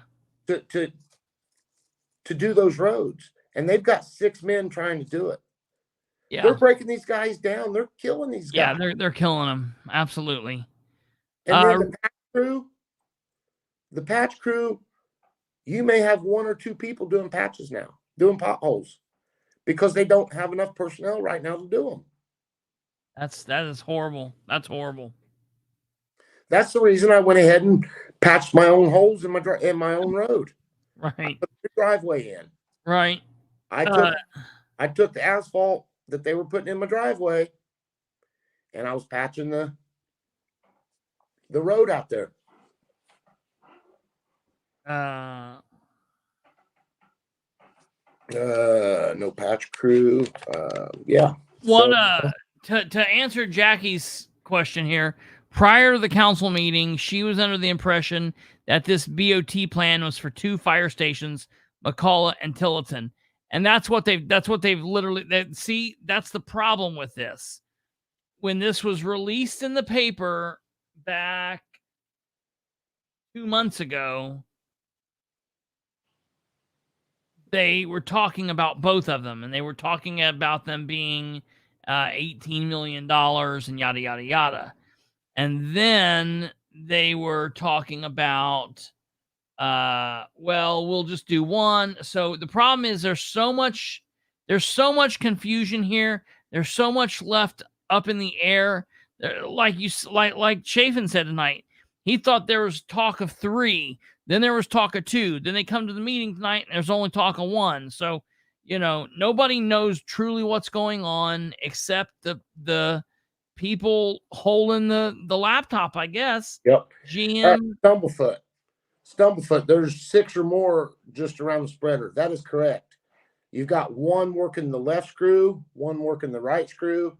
You got to keep the taper in the middle, and then you got 2 or 3 people looming the asphalt up to keep it smoothed out to where when they come out, they got a smooth surface. So yeah, there's 5 or 6, usually just around the back end of the paving machine. So yeah, that's normal. And you got to have that many. Then you got the operator up on top running the machine. And then you got to have people out putting the tack down. And then you got to have people prepping the holes and doing all that stuff. So it takes a hell of a crew to pave a road. Oh, wow. Hold on. I want to read a statement that was just sent to me. Wow. I want to read this statement. Is this from the street department guy? Yeah. Okay. That's the one I was going to send to Charlize. I'm excited to announce that I am no longer going to work at the Muncie City Street Department. The conditions became no longer tolerable. The management team, which consisted of 5 bosses over now a total of 10 to 12 employees, give or take a couple of part-timers. My pay when I left was at $18.20, even though I have been there since 2018. and our top senior guy has been there the longest, doesn't even make 20 an hour. But Yeah. for all 4 bosses make 24 plus an hour, and the superintendent making over 100,000 with his multiple jobs through the city. Yes. However, when multiple employees ask about getting a wage adjustment for a Class B CDL driver, they were told, "You're in your city work, you'll never get paid what you're worth." However, when asked about it again, all the reply was, "If you don't like it, then find another job." This is not to mention all the nepotism, and 3 guys can get rode up doing what has come up to be standard practice and what multiple other people do on a daily basis, and not a word is said. I am keeping names out of this completely just for people I care about, but the way I was talked to and threatened by a supervisor will not be forgotten. When another grown man raises his voice almost to the point of yelling, I don't care whether it's over a phone or not, I lose all respect for that person. And if they have a position of power over me, I will immediately remove myself from that situation. Long story short, show your support. There are some really good guys that work there that aren't in a supervisor position, and they are struggling to provide I assume, for the families due to inflation and unwillingness to negotiate a better contract. I really hope something changes soon, because all the guys there want to leave yesterday, but are trapped due to circumstances which the supervisors take advantage of and use it as leverage. Yep. I really hope when there is a big snowfall that Muncie isn't snowed in, because there's no one plowing the roads. Yep. There's one consensus at the street department, and it's simple. The guys at the street department deserve a raise, and the bosses there don't know what they're doing. They're unqualified, and most important, do not know how to treat people. To anyone reading this whom I worked with there, for the exception of a few, I'll miss you guys. I wish you all the best of luck. God bless. That's pretty pathetic. And that man's been there since 2018. He's given his guts, blood, and tears to that place for the last 6 years. This is insane. Hold on. See, the Ask Me people cannot go on strike. So the only alternative they have is to walk off their job. Hold on. Wait a minute, Chris. Isn't that something I was talking about at the city council meeting just a little bit ago? Yeah. Pretty much word for word. Yeah. So then I had the deputy mayor tell me, "Oh, that ain't right. That ain't right." They wanted to give them a 4% raise. Wait. When did the deputy mayor say that? After the meeting. After the meeting. I don't know what he knows. He don't know shit. So it's off the record. So it's bullshit. I don't give a shit if it's off the record or not. That's my point. It's off the record. It so don't matter. Bullshit. He can say whatever he wants. We're going to give them an $80,000 a year raise. I don't know what they're pissed about. They're giving them they offered them 4%. They have not had no contract negotiations. Craig Wright up there said it last month at the council meeting that they were still in negotiations with contract. They have not had no negotiations with contract since 8/1 of 23. Okay, so that's 2 months ago yesterday. Okay, they were sent a letter at 4:30 tonight saying that the city of Muncie wanted to open back up the negotiations with the Ask Me people. So it's been 2 months since they've did any negotiations. Here's the problem. They've got a stipulation in the contract. What they get, we get. So if the firemen and the policemen get 10%, the Ask Me people get 10%. And do you realize what a 4% raise is? They offered them a 4% raise for the union body. And what that means is that's everybody in the collective union, okay? But then the operators and the CDL drivers and stuff like that, they get a little bit more raise. So their average raise was 80 cents an hour. 80 cents an hour is all they offered them. Yeah, that's crazy. 80 cents an hour. With the price of gas fluctuating so bad, hell, I'd want to be one of them working foremen, one of them 5. Maybe they got a couple more working foremen in there. Those guys can get take-home trucks. Yeah. You either get $24 an hour, or you get $20 an hour and you get a take-home truck. Which one do you want? Yeah. Yeah. This is crazy. This is really crazy. There are people on here. Ashley Wright is on here bad-mouthing this guy on his post. That's Donnie Wright's wife. Yeah, that's why I'm saying it. Yeah. Well, I'm just saying that so people can understand. Oh, well, not everybody. I mean, most people here don't even know who Donnie Wright is. He's a a working supervisor. foreman. She used to work for the city of Muncie herself. Right. But this is really crazy. This is nuts. There's And Chris, here's election. the thing. I will just about bet you that these city employees that make $15 to $20 an hour are eligible for food stamps. That's crazy. That is a fact. I know a gentleman that works for the state of Kentucky. He is a CDL driver, has all of his endorsements, and he makes $20 an hour. He's worked there for about 4 years, makes $20 an hour, and is eligible for food stamps. That's crazy. This is really crazy. That's how they treat these state and local employees, like shit.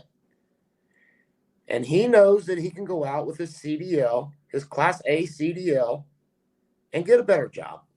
Right. But they've got good insurance. Christopher, you're being asked where this post is, please. Stand by.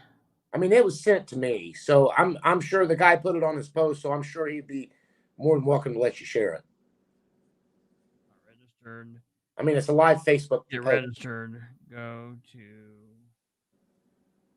www.indiana. That's right. Voters Spend dot $20 com.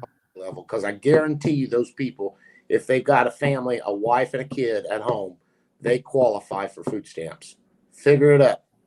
1,200 hours. Oh yeah, absolutely, sure. 1,200 times 20 is 24,000. What is that? $24,000 a year. $24,000 a year is what they're paying these people. Oh, but stay working for us, you get 14 paid vacation days. That's really crazy. Well, I ain't got my calculator because I'm on my phone, but do the math. You got 1,200 hours is about what they figure. Isn't it 1,200? Hold on here. I'll There's figure that out for you. So even at 2,000 hours, let's see, what is it? 50 hours, 40 hours a week, based on 40 hours a week at 50 weeks.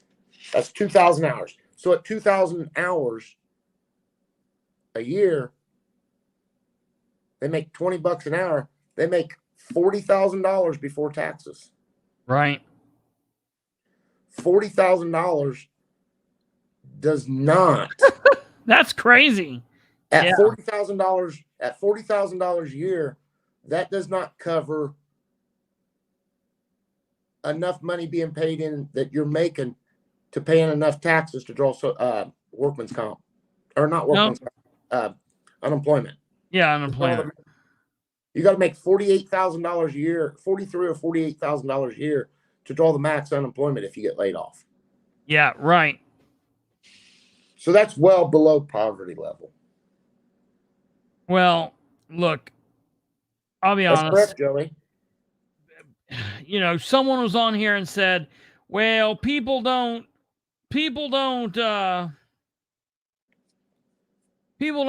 get government jobs because to get rich. You know, wait a minute. You're talking about police and fire, EMS, something like that. you're talking about being an elected official, a public servant. People work any job you work, you're working to put food on the table. You're working to make money. Correct. You're working to be able to eat. Okay. Correct. I don't care if it's a calling. It's something you do for, the love of the job. The thing about it is usually the reason you get a city job is so you can get the experience. Yeah, You get a sure city experience. There you used learn to how be to run good heavy benefits, good time off, shit like that. Yeah. They get 14 days a year off for holidays, something like that. I don't know. Maybe it's 11. I don't know exactly. Experience is the only thing I think of. And usually most people don't stay. They get their 10 years in, they leave. Unless they really love their job and really don't want to give up what they're doing because they love what they're doing. It doesn't matter how much money you make. If you love what you're doing, that's what you're going to continue to do. I mean, Chris, you're making millions doing this podcast. Oh yeah. Well, yeah, you heard what? Yeah, absolutely. So well, not everybody can be me, but you know what I'm saying. Yeah, absolutely. Listen, I don't want to dox this guy because he's a private person. Andrew, I will, if there's people from Muncie that want to see this guy. I mean, I read the comment. If there's people from Muncie that want to see this guy's comment, he did put it on social media, but he has his, I'm not friends with him and I can see the post, but I can't see everything. So he does seem to be kind of a private person.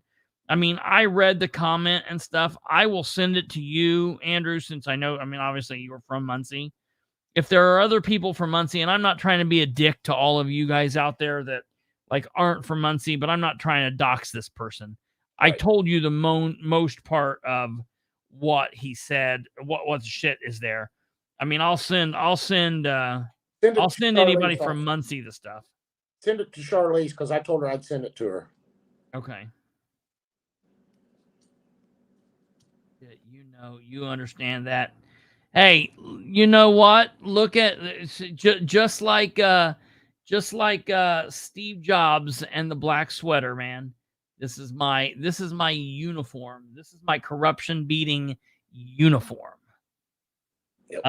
That's the way. I've got the same shirts. They're just different colors. I don't even like different colors. If I find a shirt I like, I get the same thing 6-7 times over. Yep.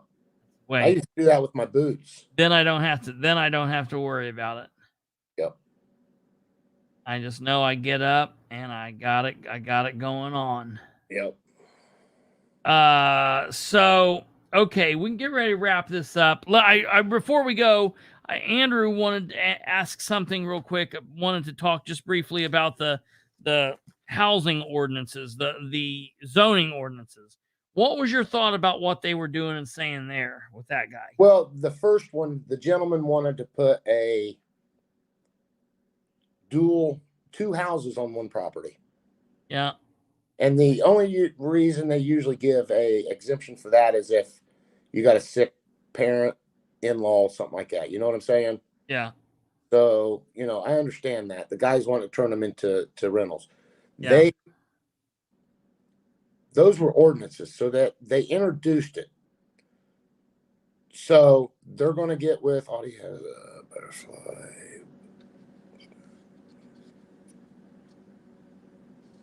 Audie has them butterfly button downs. So anyhow, they just introduced it. Now, those council members are going to turn around and go back to the Metropolitan Board and find out why they, said that they are not in favor of that. So that's just continue the process. If they tabled it, they had to brought it back up. So on. Why did Jerry sponsor it? Does anybody know? Because he talked so negatively about it straight off the bat. And I'm not saying he's right or wrong for that. Chris. I'm just saying. Chris. Yeah. That is in his district, right? Somebody brought it to him. As a councilman, you should whether you're for or against. Who brought it to him? I would say the gentleman that was trying to get the work done. As a councilman, I will do the same thing. Right or wrong, if I agree or don't agree with it, I will still bring it to the council. That is being a good councilman. Am I right or wrong? I think it's all right. I want to double check to see who sponsored it. I think it was just Jerry. Now the Me- second one, the Metropolitan Board voted 5-2 to not be in favor or disfavor of it because that's an empty lot. Yeah, But they want to make sure that he's not going up 2 stories because no other Sure. house in that area has 2 stories. They don't want to put something in there that sticks out like a sore thumb. yeah, right. Yeah. And basically, he's going to turn it into up to 5 to 8 bedrooms, maybe. So that you got, I think he said maximum of 5. So there, it's over there by Ball State, right over there off New York. So I don't know if it's 5 or not, but maybe the guy approached him and said, will you take this to council just in case? And Jerry's doing his job as a councilman. He's going to introduce it. Yeah, Whether he agrees I with it or don't not. have a problem. I mean, yeah, I don't have a problem with someone not 'Cause you're even supposed- introducing, because I don't have a problem with someone sponsoring something is what it is. They Yeah. sponsored it so it could come before the council for a discussion. I'm okay with something coming before for a discussion. I'm okay with discussions. We need to have those. That's good. I'm fine with that. I'm okay with that. I just was wanting to make sure. I was wanting to make sure that it wasn't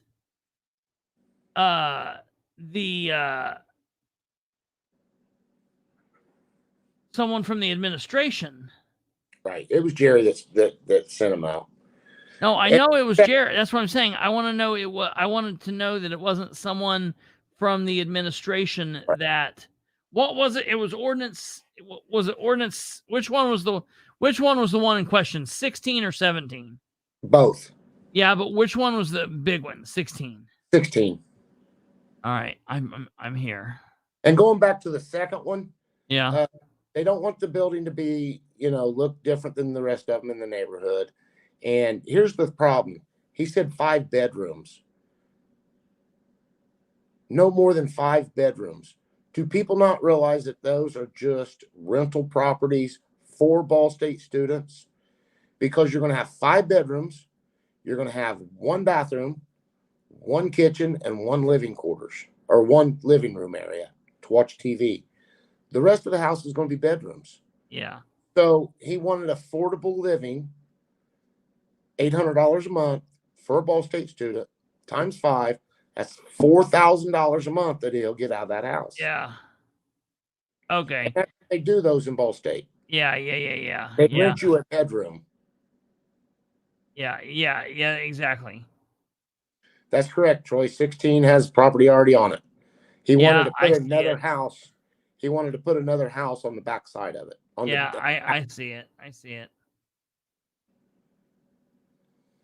And usually they'll give Wait. So it's not even in District 5. it's right That's there. even more weird. Yeah.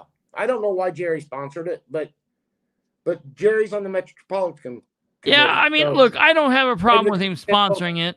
it's the council for me, and let's see what the council says. And Jerry probably said sure. Yeah, And I don't have a council. problem. What? When I get elected, I will do the same thing, whether I agree with an ordinance or not. Somebody brings me an ordinance, I will put it forth, and I'll tell my opinion on it at that point. Yeah. Because that's what you're hired to do, to represent the people of the city of Muncie, not just your party, not just what you agree with. Yeah. And Troy, I didn't get a chance to bring up that damn warming center for the YMCA. Oh, yeah. Yeah, I don't know why all of a sudden I don't like that Jeff is cutting the comments down. He used to not be such a stickler for the 3-minute thing. I don't like that. I know this meeting went a little long, but it's okay. Hey, it's okay every now and then if we're there for 2 or 3 hours. It's not the best thing. I know it would be cool to be able to do it in 45 minutes, but if the business is going to take 3 hours, then the business takes 3 hours. That's just the bottom line. I missed Monday Night Football. Is tonight Monday? I don't even know tonight's Monday. Well, Yeah, City Council. yeah, I guess it was. It was Monday night City Council, yeah. So, I got home Troy Ingram, what's the score? late. He sponsored it, bashed it, and then voted for it. That is a kind of a weird mix. Well, like I said, they just But I like what Troy said about that, and what Troy Ingram said about that is the way that counselors need to be. I want to do my own research, so I like what Troy proposed about that. And I'll tell you, I'm going to tell you, and Ro, I don't know if you're watching, but you and I are going to have a discussion, because what you said about all this and then turned around and what you did on the resolution is you talked out of both sides. No, I'm talking on this side. No, Yeah. I don't know, man. I don't know. Folks, just remember, what you see with me is what you get. Yeah. I'll introduce it. I may not like it. I'll introduce it. I'll let the council discuss it. And if they want to vote it down, it'll be on the council to vote down. I'll give my opinion on it, just like everybody else gives their opinions on the resolutions and ordinances. The lady who talked a long time, what was she wanting done? That's one of them properties that Muncie Sanitary District bought right there by the railroad tracks. It used to be that little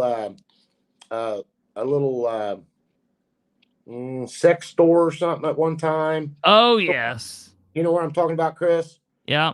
And they've got stone in there, and they've got asphalt, and they leave pipe in there and stuff like that. It's a staging area. And once they get done staging in that area and get everything done, once Bowen, if they ever get out of there, they'll clean it up and they'll probably plant their grass seed. I don't know. Look at my dad's old flea market. They ain't done much with it since they moved the fence down and moved all that shit out. Yeah, right. So, but like I said, if you're on the south side of Muncie and you expect something done with the Southway Plaza, it's not going to happen, folks. I want your kid. Your kid has a Paul Abel. Yeah. Good luck. Muncie thing. I want that. Good luck. He found that upstairs at him and Dad had went upstairs, and that was the only thing that left with Paul Abel on it. Now, yeah, I want that. Now there was a plaque hanging by the door that my dad took down. My brother ended up with it. It's got the Paul Abel and all that stuff on it. Yeah, but that plate bracket is find those. You can find those badass. You can find those on eBay from time to time. Really? Yeah. I'll have to look. If you Google Muncie, Indiana, it breaks down postcards and ball jars and anything ever produced in Muncie. Yeah, that Paul Abel bracket, the plate bracket that your boy has is pretty wild. Sometimes you'll get the Paul Abel trunk tag. Oh yeah. From time to time, and those were chrome also. Yeah. On the Paul Abel ones. Yeah. And you can actually go to some of the older junkyards and some of them cars. Oh yeah. I imagine you could go to Pierce. Pierce probably find some shit. Yeah. Wilson's out there if they're still. I don't know if they're still out there off of Country Club Road or not, but there used to be a junkyard out there. Oh yeah. Yeah, dude, what is going on with Southway Plaza? What is going on with Southway? I feel like I want to put Ridenauer in a chair where I've sawed the first 2 inches of the first 2 legs off, and it's tipped forward like in an interviewer stamps. And I want to have a hot lamp on him, and I want a California phone book, and I'm just going to keep slapping him with the damn thing. Well, here's what's happened. the city of Muncie. Keep coming talking. in- I can hear you. Stay right there. Keep talking. Okay, the city of Muncie came through and tore a lot of the asphalt out. Now, if you go down there and you go down, maybe not the first two, but if you go down the third aisle, you used to go down to the end and turn around. Well, guess what? You can't do that no more because it's full of mud. So they've really screwed that parking lot up for future businesses, because now they'll have to rebuild it, dig all that dirt back out that was put in there inappropriately, wrong, and clean all that out, put subgrade down, re-asphalt it. That's a lot of money. Dan had spoke that there was going to be a brand new restaurant on the south side of Muncie in front of the Southway Plaza, and that's the reason they tore all that asphalt out. Yeah. Darla, to answer your question, there's actually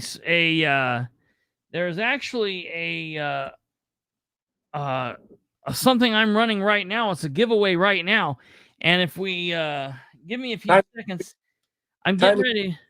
Dan has not finished one project. Name me one project that Dan has finished. No, I can't tell you one. I'm getting ready to pick a winner right now. I'm going to flip this and I'm going to put my finger in there, and whatever name I land on is who gets to do. It'll be like a lunch date, but it'll be kind of a weird lunch date, because instead of us actually going someplace for lunch, he'll be at his house, I'll be at mine. I'll be on this, he'll be on his computer, and we'll talk. We won't eat. I'll ask him questions about the election coming up. And so that's what whoever wins. It might be you, Darla. There's a whole book of winners here. We'll see who wins. We're gonna do it right now. And the winner is, oh look, Dan Ridenauer. Dan Ridenauer wins a free evening lunch with me, evening supper with me, starting at 9 p.m. Whatever day he chooses. It's free. I'll pay. And all he's got to do is set up his computer or his phone or whatever and connect with me, and we'll do it right here live. That's it. Timing issue said splash pads. Yeah, but did he even promise splash pads? They didn't get done till. Yeah, half of them. First of all, I don't feel like that's something he even promised.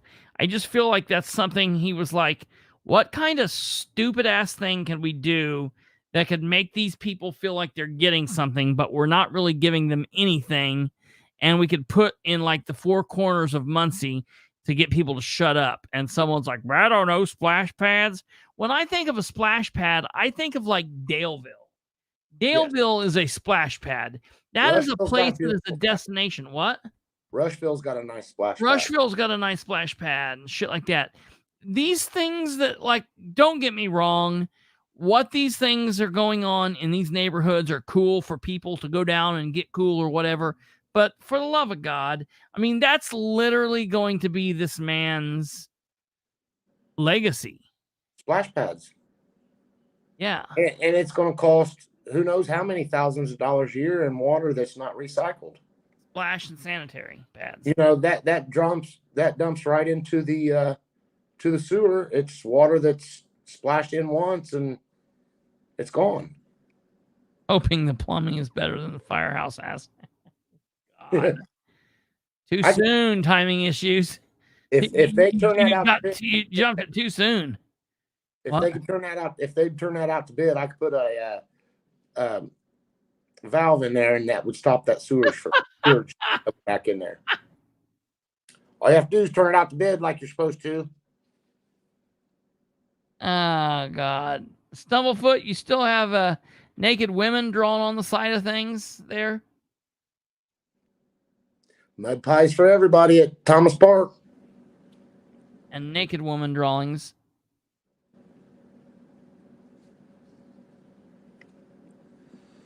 Dastardly Dan.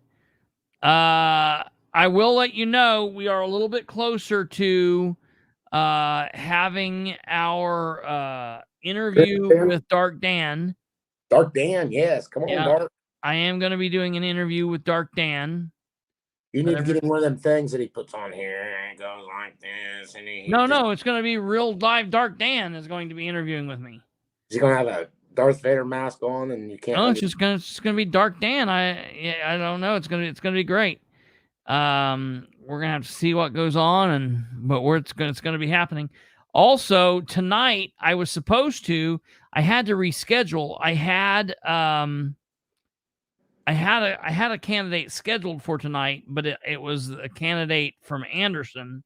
He was the Republican mayoral candidate running for mayor in Anderson. John Bell was scheduled for tonight, but I knew that the meeting was going to run long, and I knew it was going to be really Muncie centric, and so I didn't want to, in the middle of all of this big Muncie deal, I didn't want to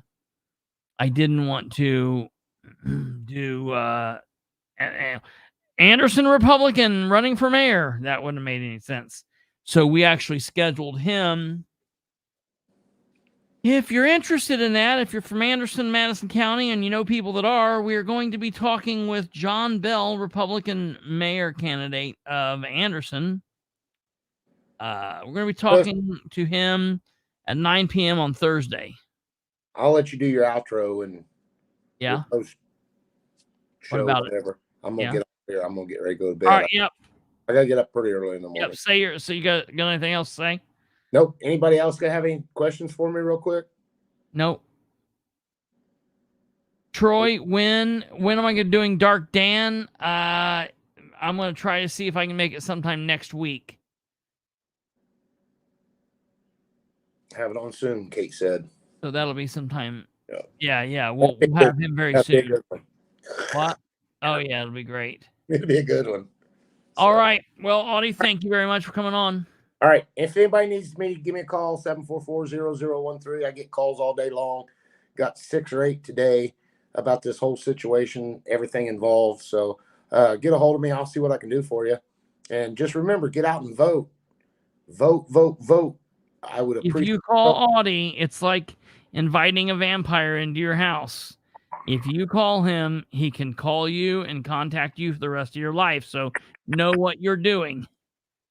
Sometimes I call Chris 7 times a day before he answers the damn phone. That's the reason he has to call me 7 times a day. I'm like, is that guy calling me again? I call Chris more than I call my wife. Don't start that. All right, Audie, I'll get a hold of you. All right. See you tonight. Yeah. There goes Audie Barber. You know who he is. You love him. You hate him. You like him. You want to be him. Jeff Robinson we still don't have a date yet. I'm going to text him as soon as I get off here because he did tell me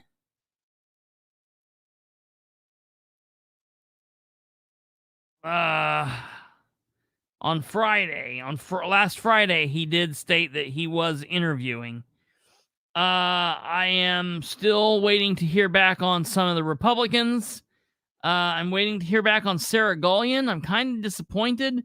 I heard Sarah Gullion saying she didn't think she needed to interview. Man, I don't like hearing that out of a first-time candidate. I think she's bright. I think she's doing a good job, but I don't know if the leader of the ticket is interviewing. I just kind of think that everyone on down should. I will be doing some stuff that I'll be talking directly to Dan, Light Dan, Dark Dan, and Light Dan.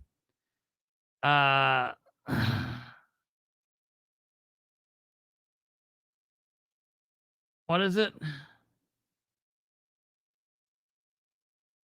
What is it?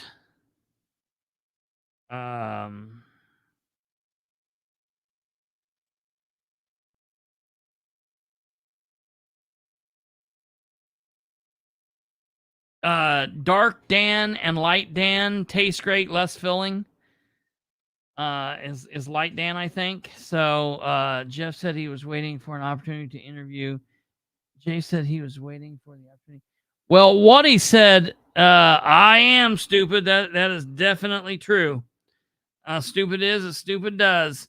Well, Stumblefoot, that's interesting because you kind of helped with a situation there because I had reached out to Jeff and Jeff told me that he needed to talk to his team.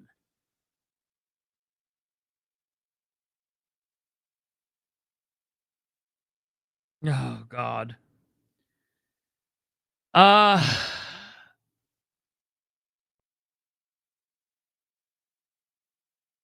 So then when he was asked, he said he was waiting for an interview, which really surprised me because I had an invite. I had invited him 2 weeks beforehand and said, "Are you going to interview with me?" And he told me that he was going to talk to his team and let me know. I never heard back. So when I saw him make that comment, I sent him a post and said, well, I sent him a text and said, here's your official invitation again. And then that's when he said, yes, hey, sorry. I did decide a couple weeks ago to interview with you. I will be, we will do that. Let me get you a date. So I still don't have a date, but it'll be soon. I want to have him and Dan done before, or at least schedule. They will be because everyone will be.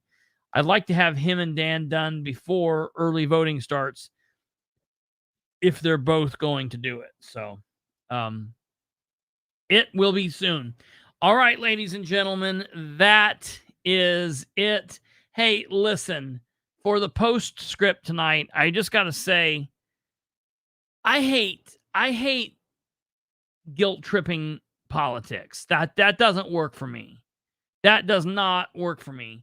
If you're telling me that I gotta vote and spend $7 million on something that someone's been spending the last 2 years researching, and I don't have any kind of information about it, and they're like, well, that's okay, just trust me, vote for this now, then you can look at it later, and then you can vote it down or vote something, vote to kill it later or whatever.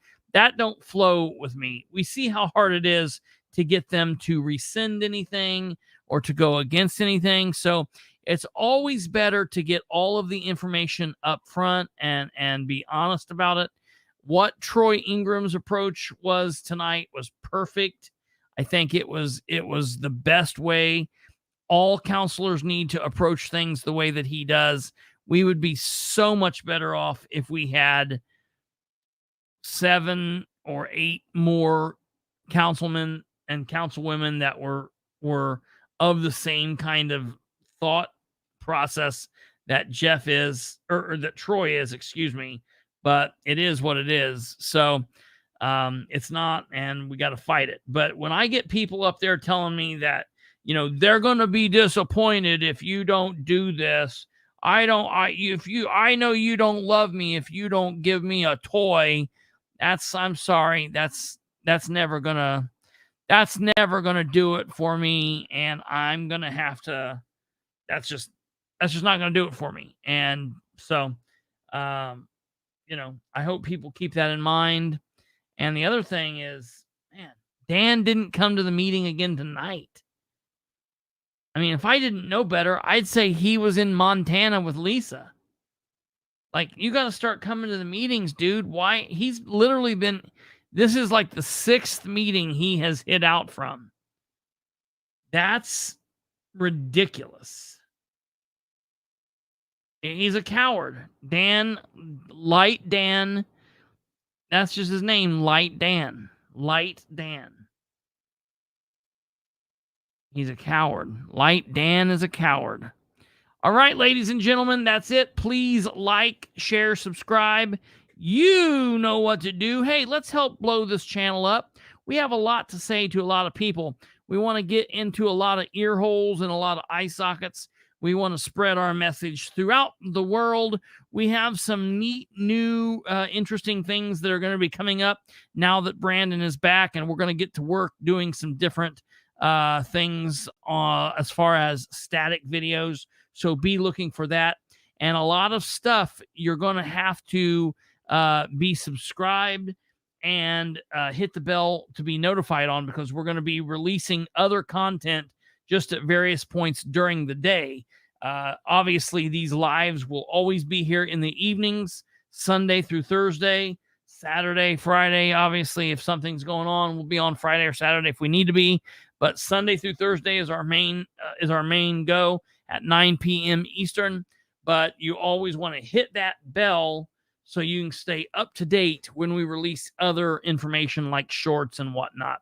All right, ladies and gentlemen, thank you for tuning in tonight and everything that you guys have done. Take care. God bless. I will see you back here at the same time tomorrow. And that's all he wrote. Good night.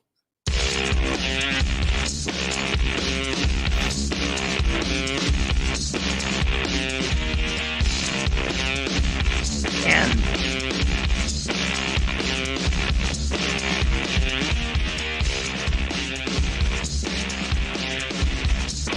ha ha ha ha ha ha ha.